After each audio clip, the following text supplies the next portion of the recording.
Ladies and gentlemen, just most of you came to the first presentation, so I'll just do a very, actually no, let's go to Shabbos 1, just do a quick review of what we spoke about. So let's go to Shabbos 1.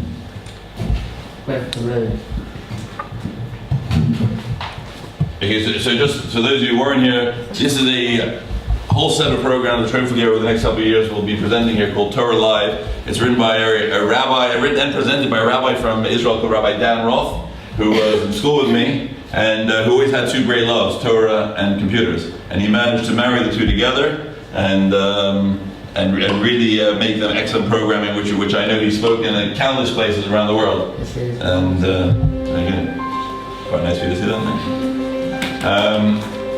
And he really spoken at places around the world, and the chief rabbi gives him his haskama, his seal of approval. Chief Rabbi Sachs was really taken with the whole program and actually speaks on his website if you go on the website Torah Live. So last time we spoke about the reasons for Shabbos, why we have it in the world that we live in, the very busy world we live in, that Shabbos is a source of blessing for all of us, that not only does Shabbos, Shabbat work as a blessing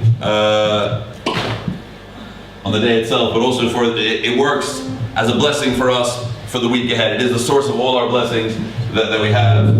We spoke about work, what it means to abstain from work on Shabbat. There's very thorny issues. Hold on, separating something. I think the example we used last time was a fly out of milk.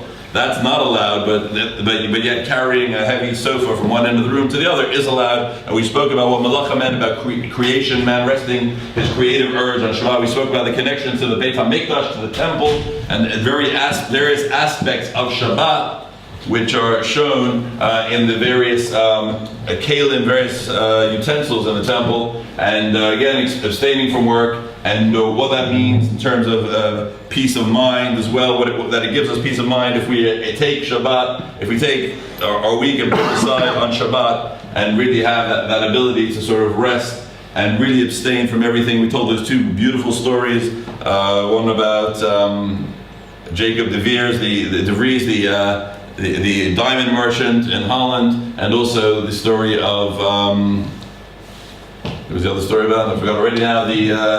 About the recent one about the fellow who was getting the fax about the business, and over Shabbat he didn't reply to the fax, and as a result they kept lowering the price. And then after Shabbat he said, "Yeah, I'll take it for the lower price. Why not?" So they assumed that he wasn't responding because he wasn't happy with the price.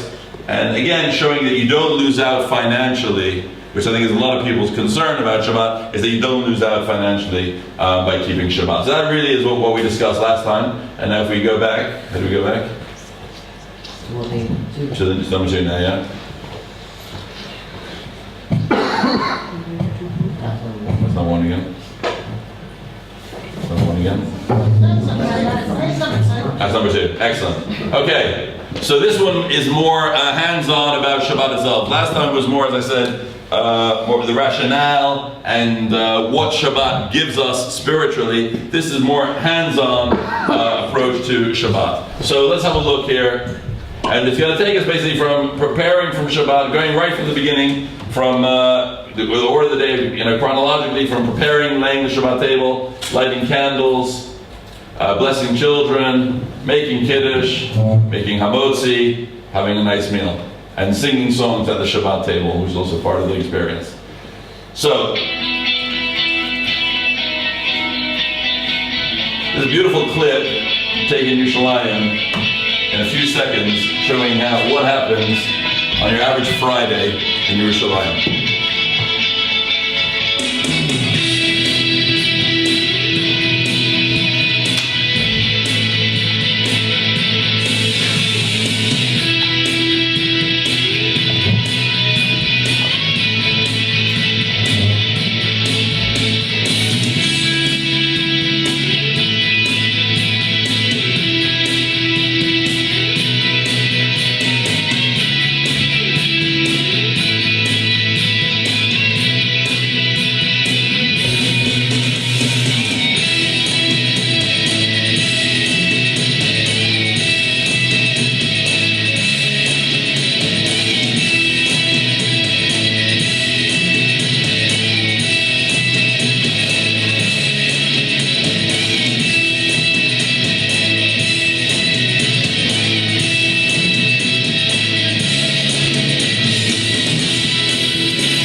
as Shabbat starts. We can all relate to that, I'm sure. All right.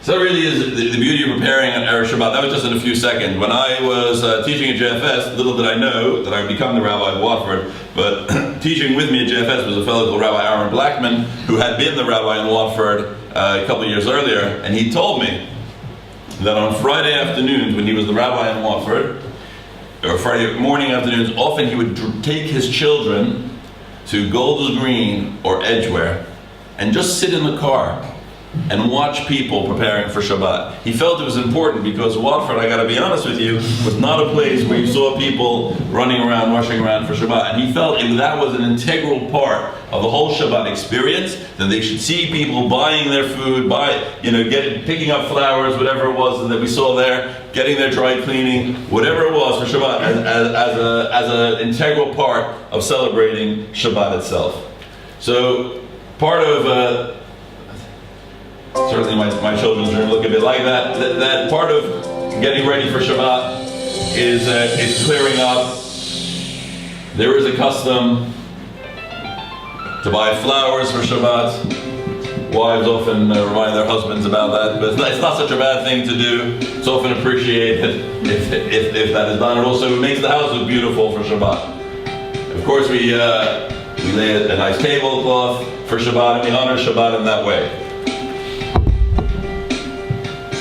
Use our finest cutlery as well. And indeed, everybody should be part of the Shabbat preparation. It shouldn't be left to one or two individuals. Get the kids involved as well.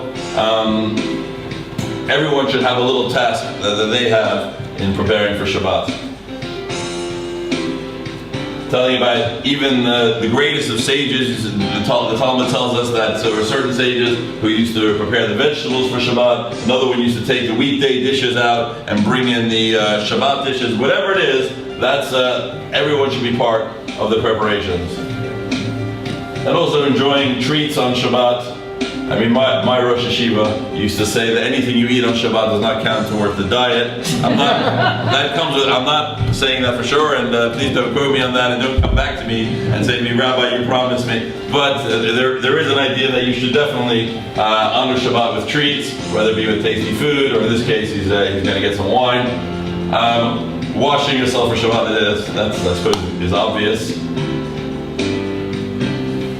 And indeed wearing special clothes. Now we do have special Shabbat clothes that we change from what we wear during the week, and try and get them washed and cleaned in honor of Shabbat, whether it be polishing them or whether it be picking them up from the dry cleaner.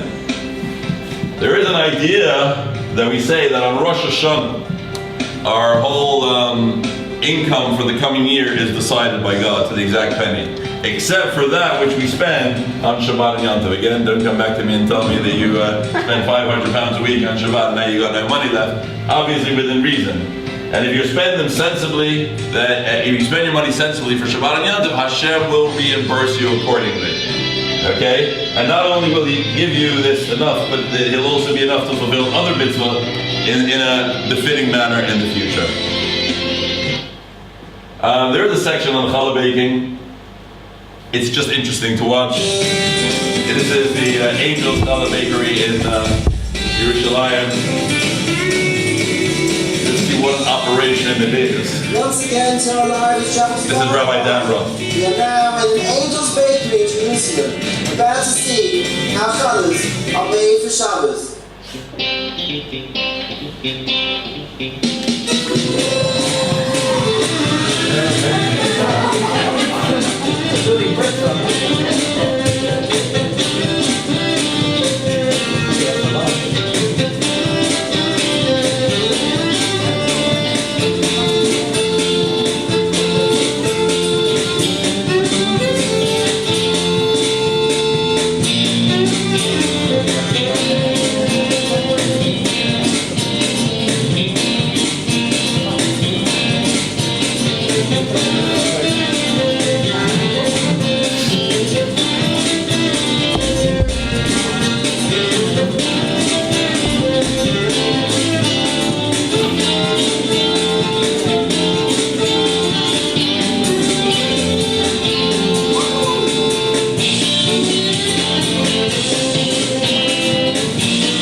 meaning behind this beautiful practice.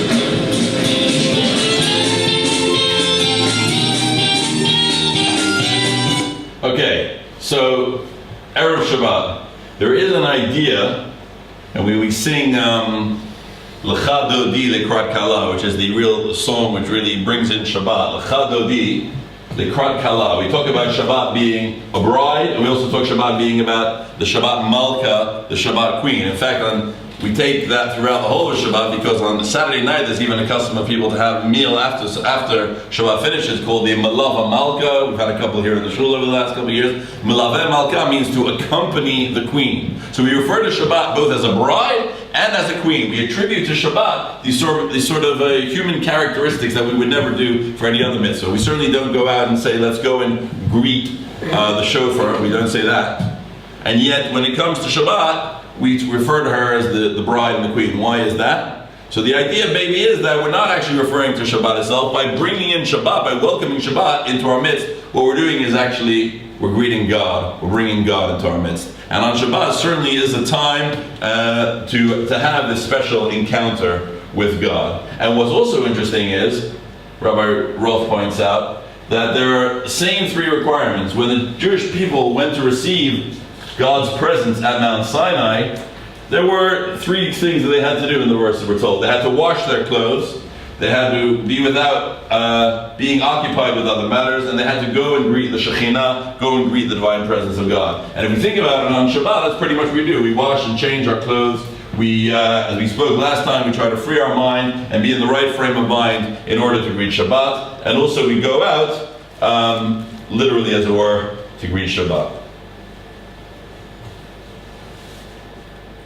But for many of us, it doesn't quite work out that way, because especially in England in the winter time, when Shabbat starts at a very, very early time, we don't feel like we're having an encounter with God. Rather, we're being rushed, and everything is all over the place. I suppose the way to try to combat that is to start prioritizing your Shabbat preparations a little bit earlier. Rabbi Roth suggests that maybe even play classical music in the background as you're preparing for Shabbat, to sort of soothe the mood in the home as you're preparing for Shabbat. And definitely Shabbat, the Talmud tells us in Gittin, it says that Shabbat Eve is a time particularly conducive to disagreements. It's already discussed 2,000 years ago. The Talmud knew about this, and they know that is a time where people have to get out of the shower, don't use too much hot water. Everybody's been there, everyone knows what I'm talking about, all those sort of things. So that's definitely something which one can consider, just to bring the serenity of Shabbat a little bit earlier. There's a story told about Hillel. We know the famous Hillel. They're so famous to have a school named after him in the area, right? So Hillel was a leader of the Jewish people, famous for also having the academy, which we refer to as Beit Hillel, and he lived in the time of the temple. And there's a story told in the Talmud that he was getting ready on a Friday, and that there were two fellows in town who had a bet that they could anger Hillel, that they could make him angry. And one of them went to his house on the Friday afternoon, and they called out to him, Hillel. He was in the bath at the time, cleaning himself for Shabbat. He came running. I said, what is it? He asked him a question, quite a ridiculous question, which Hillel answered, gave him his answer, and went back in to carry on preparing himself for Shabbat again. The same thing happened again. And again, he kept asking him, etc., etc. And then in the end, he said to him, I feel that I'm going to anger you if I carry on asking all these questions. And he said, no, that is not the case. You're not going to anger me. And he showed him the utmost patience. And the reason why the Talmud tells us specifically that this story took place on a Friday is because Friday is a time, certainly late on a Friday afternoon, as Shabbat is beginning, and you've got that deadline of, hold on, if we don't get this done at this time, it's not going to happen. That often tensions can rise in a house. So the message is there from Hillel: don't worry, I'm chilled. Whatever you want to ask me, you can ask me.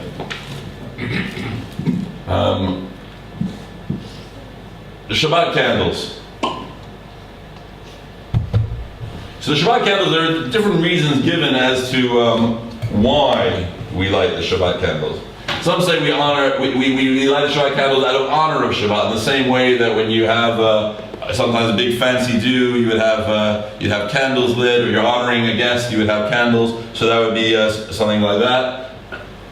Another reason would be the oneg Shabbat, the enjoyment of Shabbat. You want to be able to see what you're eating, so that would be a good idea. Especially we're talking historically about a time when maybe they didn't eat in the dark, they didn't eat at night because it was too dark and they didn't want to. To be able to see what they were doing, they would be able to enjoy their food even more. And also peace to the home, that you don't go banging into things as you're going through on Shabbat. And I would say also on a practical level, you talk about a candlelit dinner as well. That's a very nice sort of idea that it makes it the atmosphere just a little bit more favorable on Shabbat. Then there's discussion. Pardon? So it doesn't make sense because I thought you're not allowed to use the candles. You're not allowed. No, you are allowed to use the candles. You are allowed. You are allowed to use the Shabbat. You're not allowed to use the Hanukkah candles. You're thinking of the Hanukkah candles. Ain't lanu reshut lehishtamesh b'hem. But Shabbat candles, yeah, by all means. In fact, some people, I think, certainly with what one could say that having a light on in any room in the house is in honor of Shabbat. So not just the candles. Now that we have electricity, all those lights are really in honor. You should definitely. You definitely can use them, and it's happened many a time that the Shabbat clock in the house hasn't been set appropriately, and if it wasn't for the Shabbat candles, we would be sitting in the dark. So 100%. The Hanukkah candles, you're 100% right. But here's an interesting point now that we're bringing up the Hanukkah candles. The Hanukkah candles, and you'll see the relevance to what I'm about to say in a second. The Hanukkah candles are one of two mitzvot that we're told that even a poor person has to make sure that he has enough of Hanukkah candles. He has to have Hanukkah candles and wine on Seder night. We say that that someone who gets his money from the soup kitchen still has to make sure that he has enough to have Hanukkah candles and enough to have wine on Pesach and Seder night. Then the question is asked: what if on Shabbat Hanukkah, and there's always going to be at least one Friday night of Hanukkah? What if on Shabbat Hanukkah he only has enough candles to light Shabbat candles or Hanukkah candles? What should he do? And the answer is, because of this idea, he should light Shabbat candles. Because Shabbat brings this sort of, as we said, this feeling of serenity, this shalom bayit, this peace to the home, and therefore the bracha he should make on them should be actually for the Shabbat candles as opposed to the Hanukkah candles. So there is a discussion perhaps where you might want to place the Shabbat candles. Some people, he shows here, place them on the table itself. Some people have a sideboard or a shelf nearby where they place the Shabbat candles. Either one is okay and it's fine. It doesn't necessarily have to be there. Why is it specifically, what are we talking about when we talk about candles? Candles, we say that there's a pasuk, Ner Hashem Nishmat Adam, man's soul is God's candle. Okay, which basically means that we take something which is physical and tangible, like a candle, and it creates from it a flame, which I suppose is of a higher nature. We cannot really touch it and feel it in the same way. Well, we can feel it, I suppose, if you burn your finger, but you cannot hold it in the same way. And we say that candles, therefore, are like the flame is like the neshama, which comes out from the guf, the soul, which comes out from the body. And I suppose also what we could say, that you could take it a little bit deeper and say that candles light up darkness. And nowadays, with electricity being so widespread, we don't necessarily think about what it's like for it really to be dark. But when you stop and think about it, you realize that the candle can bring light to dark areas, and that's an amazing tool. And I suppose the same way we say the same as flame radiates and gives energy in a dark room. So our soul was created to light up the world, and ultimately with our belief in Hashem, belief in God. Going back to the description you've given, the comparison between the Hanukkah candles and Shabbat candles. Yeah. And the rationale being that you should be glorifying the Shabbos and honouring it. Yeah. In that same light then, Yeah. and talking about what you were saying about having treats on Shabbat, Yeah. how can we then honour Yom Kippur being on a Shabbat because there's a dichotomy there. So that is interesting, I suppose. Why should I suppose what you could say, you could even take it onto another level, is that it's not so much that we don't eat and we don't give ourselves the treats, and that we can't eat, that we can't have those treats, we can't have the wine and everything. On the contrary, I think we raise ourselves to a level where we don't have to eat. That our neshama is so fulfilled spiritually, that we're on such a high spiritual level on Yom Kippur that we raise above any physical concern. So we don't need the food and the treats that we speak about. I don't know if Rabbi Berman wants to add to that. Very good question. For example, Kiddush. Kiddush is a positive commandment, which is why on Shabbat we stand there with a cup of wine to say Kiddush. And the fulfillment of that on Yom Kippur is not actually done in the same way, because obviously we don't have the chance to stand at the beginning of any meal with a cup of wine and make Kiddush.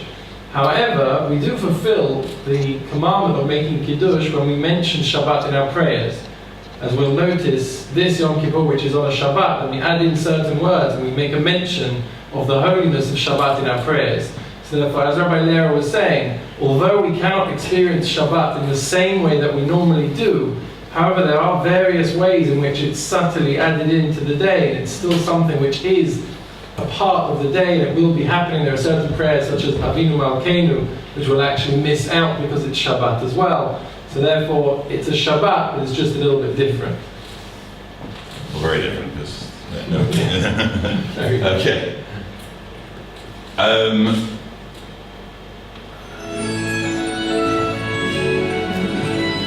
There is also an idea that when one is lighting the candles, there is a prayer to be said.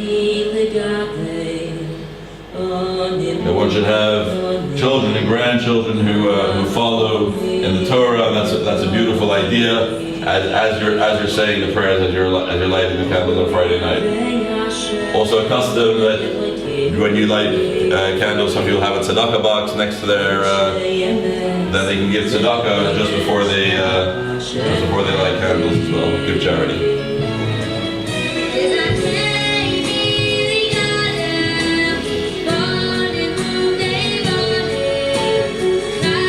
Everybody is calm and ready for Shabbat, exactly on time, fully dressed, exactly like it is in everybody's home.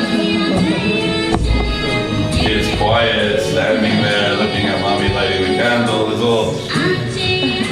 You like doing this in your house, Rabbi Berman?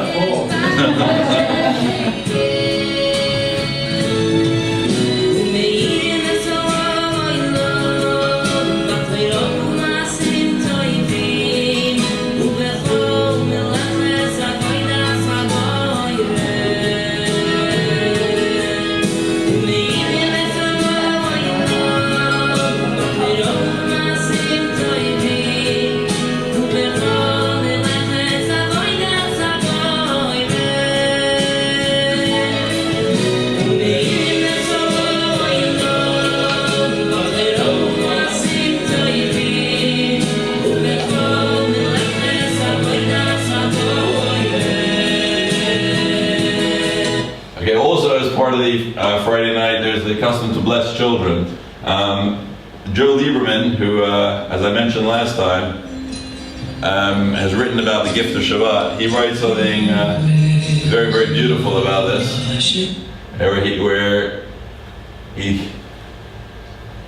the ritual of blessing one's family is a statement that no matter what has happened during the week, the parent feels blessed to have that child and ask God's blessing on that son and daughter. As a parent, you know that weeks can go by when you think your children less is blessings and more is problems to be solved. Any parent knows what I'm talking about, no matter the age of the child. Stopping to bless our children once a week makes us pause to appreciate how blessed we are to have them in the first place, and reminds us of the love we feel for them. Our children are truly precious gifts from the Holy One. And by the way, in terms of receiving blessings, there's no age where you're not considered a child. If you know, my in-laws, although my parents for some reason never had the practice of blessing us, only on Erev Yom Kippur for some reason, but my in-laws bless their children every Friday night, and when we're together with my in-laws, as we were a couple weeks ago for Nami's grandmother's 100th birthday Shabbat, we got blessings from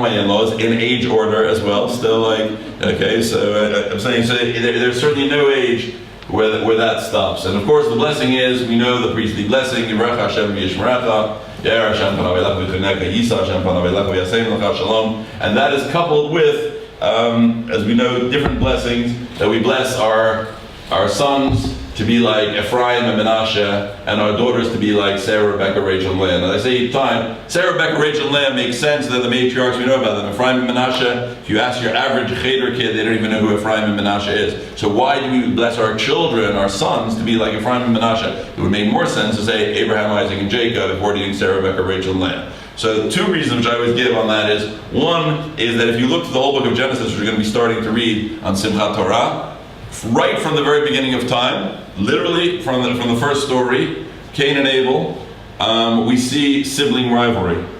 And sibling rivalry goes down through Parshat Noach, Lecha, you name it, it's right there the whole way through, until we get to Parshat Vayechi, right at the end of the book of Bereshit, when Jacob is about to bless Ephraim and Menashe. Although Menashe was older than Ephraim, he put his right hand, the stronger hand, on Ephraim's head, and the weaker hand, the left hand, on Menashe's head. And when Joseph tries to tell him, these are his grandchildren, by the way, Ephraim and Menashe, Joseph's children. When Joseph tries to tell Jacob, no, you got the wrong order, Dad. You should be blessing them the other way. He said, no, this is the right way. And we see that Menashe and Ephraim don't react. They're accepting of this. And therefore we, I suppose, ultimately, finally have found siblings in the Bible who get along with each other, and I suppose that's a great wish for parents. And also that Ephraim and Menashe were the first two, certainly after the Avot came around, to live their entire lives in the diaspora. They never entered into Eretz Israel. And the idea that we're living in, even those of us who live in Israel, we're not living in the Israel of old as such. We're not with the Shekhinah of Hashem with us constantly, although I'm sure this definitely is with us. That we feel that certainly that we're bringing up our children in a world that's very different. In the same way that Menashe and Ephraim maintained their level of commitment to God to the point that they were considered tribe. They were considered amongst the tribes of Israel. They're counted amongst the 12 tribes. So the same way that they reach that level, we hope the same and aspire for our children to do the same. And then we have, of course, the custom to make Kiddush. The Rabbi Birnbaum just spoke about. It says Zochar Yom Shabbat Lekadsho. In fact, there's two ways in which the Ten Commandments appear in the Torah. One is in Parshat Yitro, and one is in Parshat Va'et-Chanan. In Va'et-Chanan, in the book of Deuteronomy, the Ten Commandments are repeated again. And specifically, in the commandment to do a Shabbat, there are a couple of major changes. And one of them is with regard to mentioning the reason that, how you should keep Shabbat. In Yitro, it says, Zochar Yom Shabbat Lekadsho, you shall remember the Sabbath day and keep it holy. And in Va'et-Chanan it says, Shomer Yom Shabbat Lekadsho, you should guard the Sabbath day to keep it holy. Why does it have both of these? Because some are attributed to the positive mitzvah we do on Shabbat, and some are to do with the negative mitzvah, i.e. things that you should not do. One of the things that we should do, a positive mitzvah, of course, is to make Kiddush, and that's how we remember the Sabbath, to make it holy. And in fact, that's what Rabbi Birnbaum was just talking about, that even on Yom Kippur, we'll be making this positive mention of Shabbat in this holy state, even on Yom Kippur. So Zachor, that's a way of doing Zachor. And Shamor, as we spoke about last week, are not acting the 39 melachot, the 39 principles of work, which we said are forbidden on Shabbat. That would be a way of talking about the shamor, the guarding aspect. So the two work side by side. Shabbat has positive mitzvah, making Kiddush, having a meal, all the things we said in terms of dressing nicely, those are all positive mitzvah, and the negative is the things that we shouldn't be doing on Shabbat. And of course, having Kiddush and using wine, it's interesting, of course, that we use wine at a lot of Jewish occasions, besides for, of course, Kiddush and Havdalah. We also use wine at a Brit, we use wine at a Pidyon Haben, if you've ever been to one, and we use wine at a wedding. And what is it specifically about wine that we elevated to use it on these very important occasions? Is it wine? And if you know of anything else, I don't know if whiskey applies as well, but wine is one of the few things that as it ages, it becomes stronger, better, and more appreciated. And that really is connected to the, I suppose whiskey, as I said, also might be, it can fall into that category. But wine comes in that category, and therefore it becomes better with age. And that really, the wine represents, I suppose, the spiritual side of man. The physical side of man is that we know that we reach a certain stage in our lives, and afterwards, physically, we get weaker. It goes down. But when it comes to wine, it just keeps on getting better. And that, I suppose, really can be related to the spiritual side of man. So when we're blessing a baby at his brit milah, or whether it's a couple at their wedding, what we're suggesting to them, the same way this young person should grow physically, also they should continue spiritually to grow. And same for the couple as well. That it's the spirituality really which is the essence of their marriage. There is also an idea that when making Kiddush, one should look at the Shabbat candles, which is why the Shabbat candles should, I suppose, be in the same room as having the meal. Another reason as to why.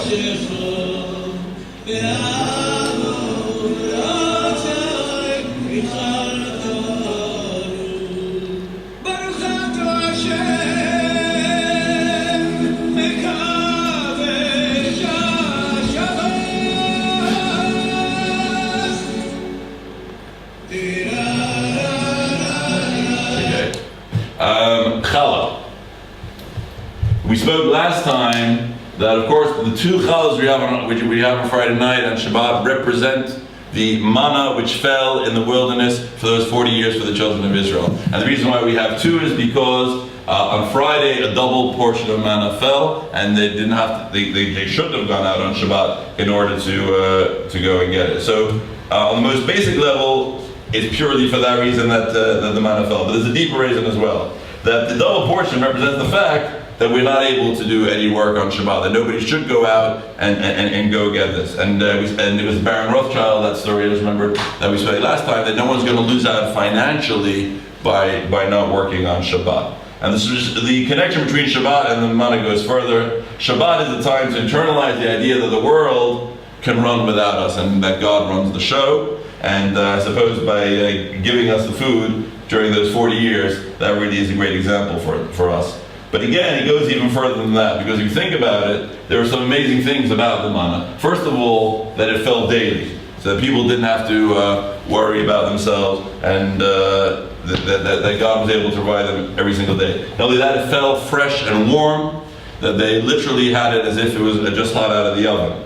It, according to the Medrash, it sharpened the people's minds. By having the manna, they were able to receive the Torah because they were now of such a level that they could do so.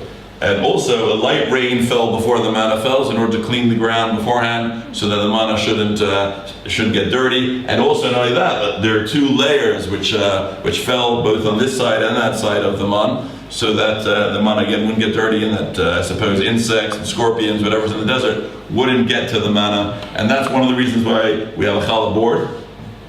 Besides for the practical use of cutting it on Shabbat, there should be a layer underneath the challah, and also one of the reasons why we cover the challah is to represent that as well. And again, no matter how much anyone gathered, when they took it back home, the Torah says it quite clearly, it was all the same. So you might have spent more time out there trying to gather, but no matter what it tasted, like whatever you liked it to taste, which is also a great miracle. But it wasn't just food. There's a measure that tells us that it was a spiritual barometer of where the children of Israel were holding at the time. So if you were someone who was really doing your mitzvah, then your manna fell practically in your home. Whereas you're somebody who was not doing, then you'd have to go further afield, quite literally, to go and find it. So, if your neighbor saw you having to go out and get your manna, they'd know, well, what's he been up to? Why is he in that sort of situation? So there was that sort of idea as well, that the manna told you much, much more about it. And this manna, which was showing that God runs the world. And even though it was only for 40 years in the great expanse of time, nevertheless, a jar of that manna was taken and put into the Ark of the Covenant. I don't know if Indiana Jones found it in there in the film. They didn't bring it out to show that. But that was also taken, that the manna was taken as well.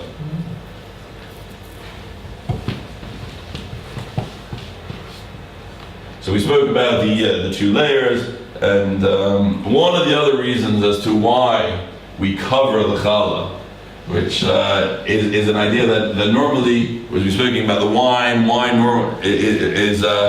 wine is something which is a very, very high level. And normally, challah, bread, would be the thing we would make a bracha on first.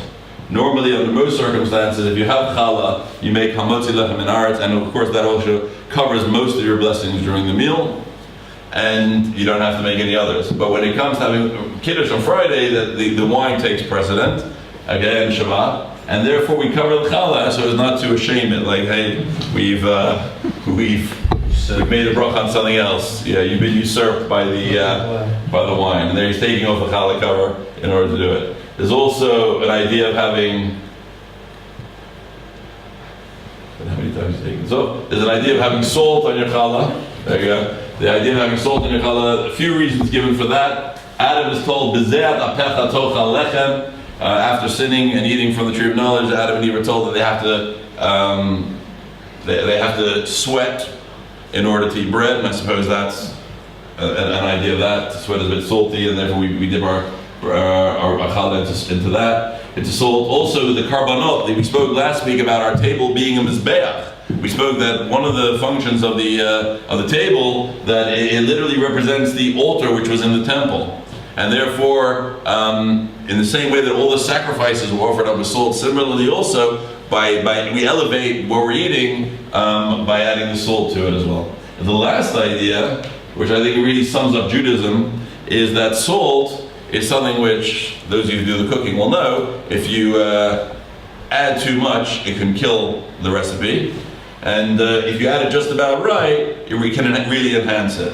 And that's really, I suppose, the beauty of Judaism, that we have to recognize that everything is, God wants us to act within moderation. Judaism is not an extreme religion. Okay, and therefore when it comes to salt, it's just about in moderation and not going to the extreme. Yep. He cut the end bit off and then put it to one side and then gave the second slice. Did he? Yeah. Let's have a look at that. Sorry. No, let's have a look. You're meant to keep the end bit, aren't you? Oh yeah, I think is that because we've always eaten the first. No, you're meant to keep it for some reason. Rabbi, Kabbalah. go on. Some people don't eat the end bit for it's a custom based on a Kabbalistic reason. They don't eat the end bit. I personally don't have that custom, but there are people. I've been to people's houses. What's the reason? Again, I don't know. There's a more mystical type of reason. There you go, well spotted. Obviously, Johnny Finn is one of them. That's Rabbi Roth's brother-in-law. Was that for charity? Supposed to be legal for the war or something, wasn't it? Interesting. Not that I know of. Oh. Not that I know of. Not that I know of. Just very quickly to finish off, there's a couple more things. At the table, the meal is a great time not only to enjoy the physical, gastronomic delights of the Shabbat, but also it's a time really for families to sit and discuss not Lashon Hara, but rather a time to sit and discuss Divrei Torah and everything. When I was in university, I had a friend who wanted to. Who was very particular about not speaking Lashon Hara, so he wanted to get a group of friends that we would each commit to 1 hour in the day, each day of the week, that we would not speak Lashon Hara. And he got like 24 friends, I suppose, whatever it was, and he got us each to commit for 1 hour. So he said to me, I've got 1 till 2 on a Shabbat afternoon free. 1 till 2 every day free. Is that okay for you? And I was thinking, 1 to 2. I'm actually in lectures like 3 days out of the 5, and yeah, 1 to 2 sounds good because I can't speak most of the time anyway. So he goes, I have to tell you that does include Shabbat lunch. And for some people that's actually a bit of a challenge. Where the Shabbat table really should not be a time for talking over politics or of what's going on in the shul or in the wider community. Really, it should be a time, a real opportunity to discuss Shabbat amongst ourselves. So much so that with Shabbat UK, I remember 6 months ago when we first were told about it, I drove Rabbi Daniel Roselar home from the original meeting which Rabbi Goldstein presented the idea to all the rabbis. And I said to Rabbi Roselar, the rabbi of Alei Tzion Shul in Hendon, Alei Tzion, I think, is statistically, although certainly not one of the larger United Synagogues, statistically is probably the only United Synagogue where I think they have 100% Shomer Shabbat membership. And I said to him, what are you going to do for Shabbat UK in that sort of way? So he said, you know what I'd really, really love, and I forgot to ask him whether he's gone and done this, I'd really love to tell my community that maybe on that Shabbat, we should only speak Divrei Torah, we should only speak about things to do with Shabbat. Everyone can raise their game when it comes to Shabbat, you know? Everyone's got their levels and everything, you know? When my kids bring, a football book or want to talk about football at the Shabbat table, I'll say, come on, it's the Shabbat table. Let's at least have one place where we don't need to be discussing these things. So I think that certainly can be achieved at the Shabbat table. The Zemirah, there's an idea of singing songs at the Shabbat table. When you think about it, Shabbat really is full of songs. We speak about L'chadodi as we bring Shabbat in. When we come home, we didn't really speak about it. We sing Shalom Aleichem, which is a song that we sing as we come home on Friday night. And then we sing Zemirah. And there's a medrash that says that Hashem dances in the Gan Eden in a circle with the righteous on Shabbat itself. And therefore, singing these Zemirot really plays a fundamental role on Shabbat. We're told that angels have 6 wings. And these wings are there because they sing praise to God for 6 days of the week. And then when they said to God, hold on, we can't praise you fully because we only have 6 wings and there are 7 days of the week, God said, don't worry, the children of Israel will sing to me on the Sabbath. And that's one of the reasons why we have this idea of singing on Shabbat, this miracle as well.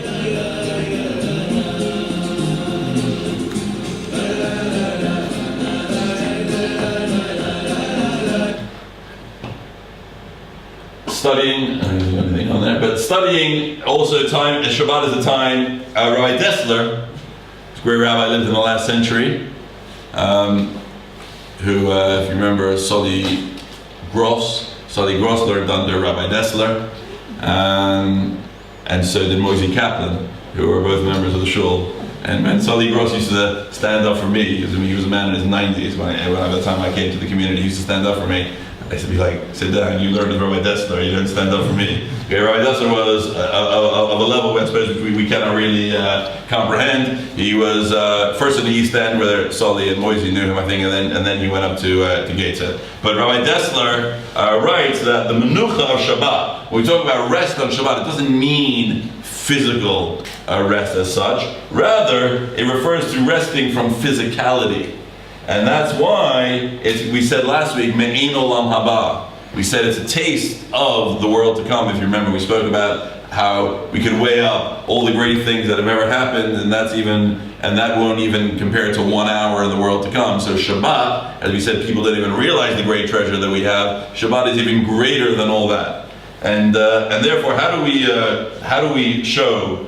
So therefore, Shabbat is about connecting with the spiritual world, and how do we do that? By studying Torah, and it's a great opportunity to learn. Often shuls have more shiurim on Shabbat, specifically because people have more time, and because it is a day to connect spiritually. And that's also why the tefillah, that's why the davening generally goes on longer on Shabbat than it does during the week, because people have time, and it's also an opportunity to be able to connect spiritually with God.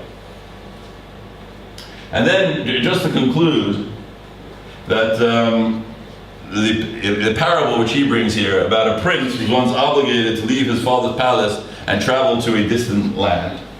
And the people were so distant that they didn't even know who the king was, who the prince was, and even though he tried to tell them, they would make fun of him, and they had absolutely no idea. And one day, the prince received a letter that his father, the king, was coming into town. He was so excited, but he realized, who's he going to tell? Nobody there would believes who he is anyway. Nobody even probably knows who the king is. So what's the purpose of telling them? So he comes up with this idea that he'll invite over some of his local friends. He'll give them some whiskey and some wine. He'll get them a little bit intoxicated, and they'll be happy. And he can celebrate, and they'll celebrate with him because they know he's happy, and no one's going to question him.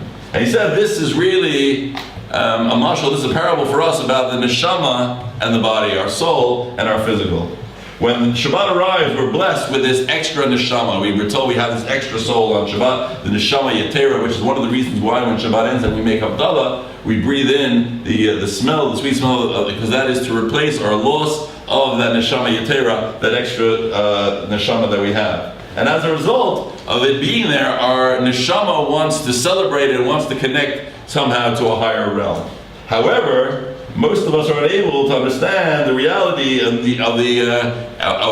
this spiritual connection, and we think that it's foolish. And therefore, we invite our body to celebrate with fine food, as we saw at the beginning, and to have drink, etc. And then, when the body's happy, the neshama, I suppose, can enjoy himself, just like the prince of the story. So when he saw everybody else was happy, he was able then to be able to enjoy himself. And that also could be the reason why we say at the beginning, when we sing Shalom Aleichem, we say, welcome in peace, you angels, etc. And then the last thing we say is, Seitchem l'shalom, leave in peace. Why are we telling the angels who are just arrived with us for Shabbat to leave in peace? And one answer could be that this special relationship is the special relationship between God and the Jews on Shabbat. As we sing L'cha Dodi, the Shabbat is the bride of the Jewish people, and the beginning of Shabbat is this wedding ceremony. And the culmination of a wedding ceremony is after the Chatan and Kala have been married under the chuppah, we take them into a room together to be